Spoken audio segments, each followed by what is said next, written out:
నమస్తే. High AP high court stay ఇచ్చింది రాజధాని ఫైల్స్ మీద.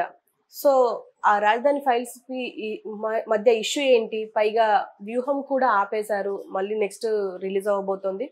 కానీ ఈ సినిమాలకి స్టే రావడం ఎందుకు అనేది మనకు వివరించడానికి మనతో పాటు సీనియర్ జర్నలిస్ట్ జగదేవ్ గారు ఉన్నారు. ఆయన తెలుసుకుందాం. నమస్తే సార్. నమస్తే సార్. ఇప్పుడు రాజధాని ఫైల్స్ ఇప్పుడు ఆపేశారు ఇవాళ.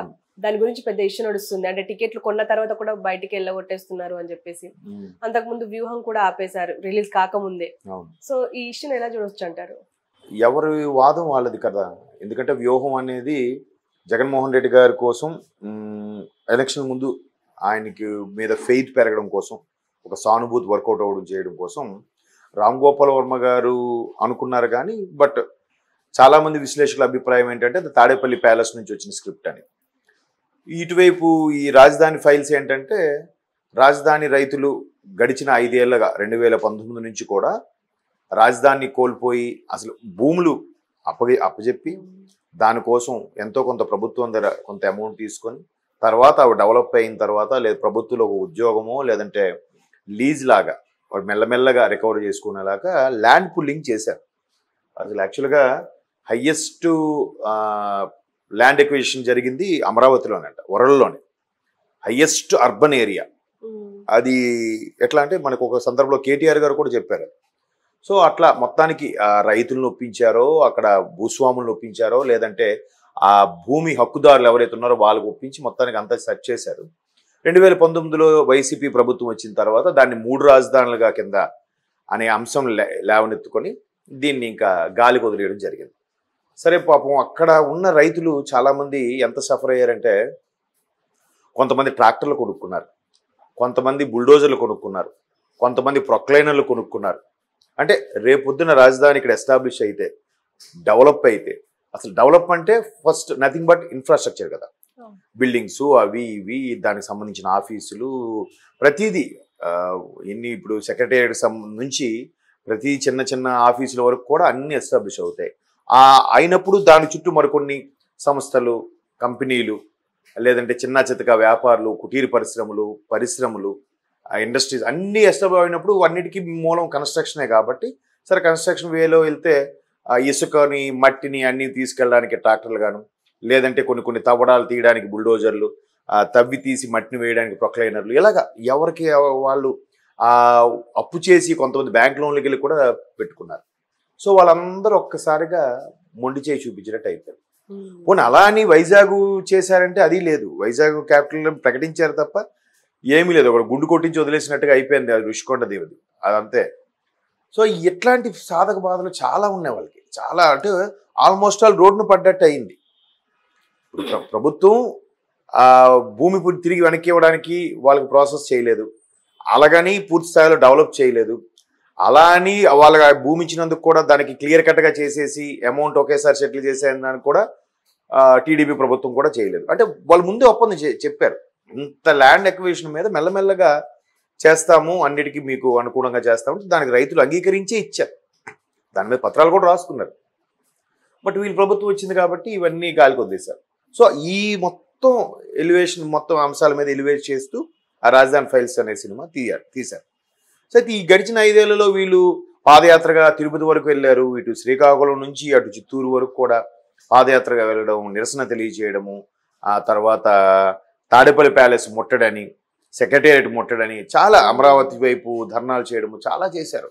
దానికి ఆడ మగ అనే భేదం లేకుండా అమరావతి రాజధాని భూములు వ్యవహారం ఎవరైతే ఉన్నారో ఆ బాధితులు వాళ్ళందరూ కూడా సఫర్ అయిన ప్రతి ఒక్కరూ చిన్న పిల్లల నుంచి పెద్దవాళ్ళ వరకు కూడా అందరూ రోడ్డు ఎక్కి చేశారు. బట్ ఆ ఆవేదన ప్రభుత్వం తలకెక్కించుకోలేదు, ఎవరూ పట్టించుకోలేదు, కేంద్రం స్థాయిలో కూడా ఎవరూ మాట్లాడలేదు. పోనీ అలాగనే రాజధాని కాదు అని చెప్పడానికి లేదు, ఊరికే డైవర్ట్ చేశారు 3 రాజధానులని. మిగతా ఒక్కరు కూడా డెవలప్ చేశారా? వాళ్ళ కడుపు మంట అంత అదే. పోనీ మిగతా రాజధాని పోనీ చేశారా? లేదు. పోనీ అలాగని ఇప్పుడు ఇది రాజధాని కానప్పుడు ఆయన ఎందుకు ఇక్కడ మరి మకాం వేసుకొని ఉండాలి అనేది ఒక కేవలం మా కడుపు కొట్టడానికే, మమ్మల్ని ఇబ్బంది పెట్టడానికే, అది కాకుండా పర్టికులర్గా ఒక సామాజిక వర్గానికి దెబ్బతీయడానికి అందరినీ కూడా అక్కడ రైతులందరినీ కూడా ఇబ్బంది పెడుతున్నారు అనేది అక్కడ అమరావతి రైతుల ఆందోళన. దాన్ని ప్రభుత్వం వాళ్ళని అణిచివేసేయాలని చూసిందే తప్ప, పెడచెవును పెట్టిందే తప్ప, వాళ్ళని సాధక బాధలు వినాలని కానీ, చర్చలు పిలుద్దామని కానీ, లేదా కూర్చొని సెటిల్ చేద్దామని కానీ అనుకోలేదు. ఎవరేం చేస్తారో చూద్దాంలే అన్నట్టుగానే బిహేవ్ చేశారు తప్ప అలాగే గడిపేశారు. 5 ఏళ్ళు అయిపోయింది. సో ఆ వ్యవహారం అంతా కూడా ఇప్పుడు ఇందులో వస్తుంది. దీనికి కూడా టైటిల్ని ఒక విధంగా కాశ్మీర్ ఫైల్స్కి బేస్ చేసి ఆ టైటిల్ పెట్టినట్టున్నారు. కాశ్మీర్ ఫైల్స్ విషయంలో కూడా అక్కడ పండిట్స్ని ఎలా ఓచుకోత కోసారు, ఆ పాక్ ఆక్రమిత కాశ్మీర్ అనేది ఎలాగా అయింది, ఇలాంటి వాటి వల్ల అయింది, ప్రభుత్వం యొక్క వైఫల్యాల వల్ల, అప్పుడున్న కేంద్ర ప్రభుత్వం వైఫల్యాల వల్ల రకరకాలుగా వాళ్ళు ఎంత దారుణంగా బిహేవ్ చేశారు అన్నట్టుగా చూపించారు. దాన్ని బేస్ చేసుకొని ఇప్పుడు మళ్ళీ రజాకార్ ఫైల్స్ కూడా వస్తుంది. వీళ్ళు ఎంత దారుణంగా సేమ్ దాన్ని బేస్ చేసుకుని ఇప్పుడు రాజధాని ఫైల్స్ చేశారు. అయితే ఇక్కడ ఏంటంటే ప్రభుత్వం చర్యల మీద యాంటీగా వెళ్తుంది కాబట్టి ఖచ్చితంగా ప్రభుత్వం వైపు ఎవరో ఒకరు దాని మీద కేసు వేస్తారని ఎక్స్పెక్ట్ చేసాం. అట్లాగే జరిగింది. సో మీరు అన్నట్టు ముందు రోజు ఎప్పుడు స్టే వచ్చి ఉంటే ఇంక ప్రాబ్లం వచ్చేది కాదేమో. థియేటర్లోకి వెళ్ళి కూర్చున్నాక స్టే చేసి అందరినీ మళ్ళీ థియేటర్ ఖాళీ చేసి పంపించడం అనేది నాకు తెలిసి ఫస్ట్ టైం అనుకుంటా. అట్లా మరీ ప్రొజెక్టర్ ఆన్ అవుతాయని టైంకి ఆపేయడం అనేది జరగలేదు. మళ్ళీ తర్వాత చూసిస్తారేమో. హైకోర్టు కూడా ముందు ఒకసారి ఎందుకులే సమస్యలు కొని తెచ్చుకోవడం, ఇష్యూస్ అవ్వచ్చనే ఉద్దేశంలో, లేదంటే లా అండ్ ఆర్డర్ కంట్రోల్ తప్పుతుందనే ఉద్దేశంలో ఏదో అయ్యుండొచ్చు. ఖచ్చితంగా ప్రభుత్వం వైపు ఎవరైతే వాళ్ళు పెట్టారో ప్రభుత్వం తరపున వాళ్ళు ఇవే రీజన్స్ పెడతారు. ఇట్లా ఉన్నప్పుడు సమస్యను మళ్ళీ రెచ్చగొట్టే విధంగా సినిమాలు ఇలా ఉంటే ఇబ్బంది కలుగుతుంది కదా అనే ఉద్దేశంతో అట్లా అపీల్ చేసి ఉంటారు. సో అందుకే హైకోర్టు స్టే ఇచ్చి ఉంటుంది. వ్యూహం కూడా ముందు అలాగే స్టే ఇచ్చింది. బట్ రేపు 23 ఎప్పుడు రిలీజ్ అంటున్నారు కదా. సో దీనికి కూడా ఈ నెల ఫిబ్రవరి 23. దీనికి కూడా ముందు కట్టడి చేసింది. తర్వాత ఏం చేస్తారో తెలియదు. ఈలోగా ఎలక్షన్ నోటిఫికేషన్ రిలీజ్ అవ్వకపోతే మళ్ళీ దీనికి ఇంకో వాయిదాలోకి వెళ్ళి రిలీజ్ చేసుకోవచ్చేమో. కానీ ఒకవేళ ఎలక్షన్ కూడా అమల్లోకి వస్తే మాత్రం రిలీజ్ అయ్యే ఛాన్సెస్ తక్కువ. వ్యూహం తర్వాత శపథం కూడా ఏదో వస్తుంది అంటున్నారు మళ్ళీ. అంటే ప్రభుత్వం తరపున సినిమాలు యాత్ర 2, వ్యూహము, తర్వాత ఇప్పుడు ఏదో శపథం కూడా ఏదో ఉందంట. బట్ ప్రతిపక్షాల తరపున చూస్తే ఇది ప్రతిపక్షాల తరపున కాదు, నిజంగా ఆ అమరావతి రైతుల ఆవేదనకు సంబంధించిందే. అది జనరలైజ్ చేసిన థింగ్. బట్ అది ఎట్లాగూ ప్రతిపక్షంలో ఉన్న వాళ్ళకి ఆపాదించేస్తారు ఆటోమేటిక్గా. అలా ఆపాదించి స్టే చేసే ఛాన్సెస్ ఉంటాయి. మళ్ళీ నెక్స్ట్ వాయిదాలకు వస్తే మీరు అన్నట్టు వ్యూహంకి ఎలాగైతే ఛాన్స్ ఇచ్చారో దీనికి కూడా ఇస్తారేమో చూడాలి. మరి అది ఎంతవరకు వెళ్తుందో చెప్పలేం.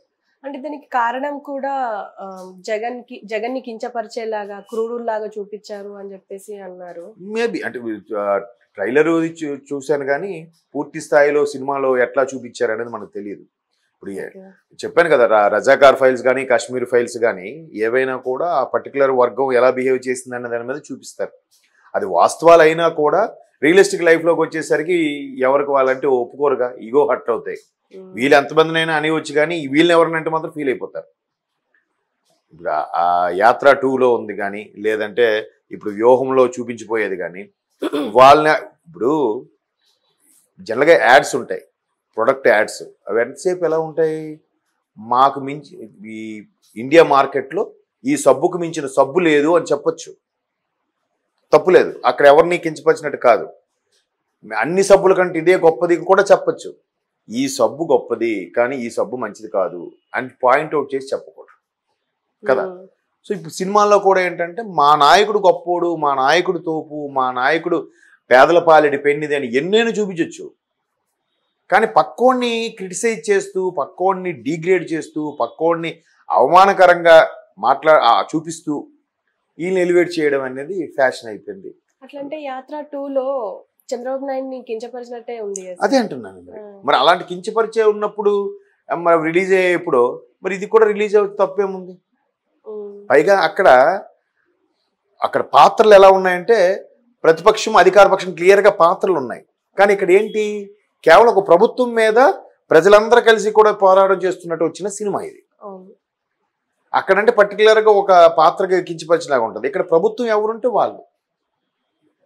మేబీ ఆ ప్రభుత్వం ఆ ముఖ్యమంత్రి హోదాలో ఏ వ్యక్తిని పెట్టారో, ముఖ్యమంత్రి ఎలా బిహేవ్ చేశాడో అనేది, ఇప్పుడు ఆయన ఎలా బిహేవ్ చేశాడో, ఏం మాట్లాడాడో, వాళ్ళ మంది మార్బలంతో, వాళ్ళ అదే ఆయన అధికారులతో, చీఫ్ సెక్రటరీతో కానీ డీజీపీ వాళ్ళతో కానీ ఆ ముఖ్యమంత్రి హోదాలో ఉన్న వ్యక్తి ఏం మాట్లాడాడో మనకు తెలియదు, కానీ ఇక్కడైతే పని జరగలేదు కదా, ఖచ్చితంగా దీనికి అనుకూలంగా వాళ్ళు రాసుకుంటారు కదా. మాకేం న్యాయం జరగలేదు కాబట్టి, ఖచ్చితంగా ముఖ్యమంత్రి పట్టించుకోలేదు కాబట్టి మాకు న్యాయం జరగకూడదనే చెప్పుంటారు డీజీపీకి కానీ చీఫ్ సెక్రటరీ కానీ అని అనుకుంటారు వీళ్ళు. అదే అక్కడ చూపిస్తారు. చూపించినప్పుడు ఆ ముఖ్యమంత్రి అలా చెప్పారండి, ఎవరు చూశారు, దానికి ప్రూఫ్ ఉందా, అట్లా ముఖ్యమంత్రిని ఒక రాష్ట్ర ముఖ్యమంత్రి పట్టుకుని అవమానపరుస్తారా అంటారు. ఇట్లా వేలు చూపిస్తే 3,000 మన వైపు చూపిస్తున్నాయని ఇంగిత జ్ఞానం అనేది ఉండాలిగా, మరి అది ఉండదు. మరి ఇంకంతే. మరి అదే దానికి ఏం మాట్లాడదంటే దట్ ఈస్ రాజకీయం. అందుకే కదా అందరిలో కూడా రాజకీయం అంటే ఎవరికి వాల్యూ లేకుండా పోయింది. అందరూ ఏమంటారు, మీరు చిన్నపిల్లల్ని తట్టిలేపి అడిగినా నేను డాక్టర్ని అవుతా, ఇంజనీర్ అవుతా, పైలట్ని అవుతా, లేదంటే జర్నలిస్ట్ని అవుతా, రిపోర్టర్ని అవుతా చెప్తాడు. కానీ రాజకీయ నాయకుని అవుతాడని ఎవరైనా చెప్తున్నారా? చెప్పలేకపోతున్నారు ప్రస్తుత పరిస్థితుల దృష్ట్యా. మరి చూద్దాం మళ్ళీ దీని స్టే ఎంతవరకు కొనసాగుతుందో, రిలీజ్ అవుతుందో లేదో, లేదా వ్యూహం లాగా అవుతుందో. Let's wait and see.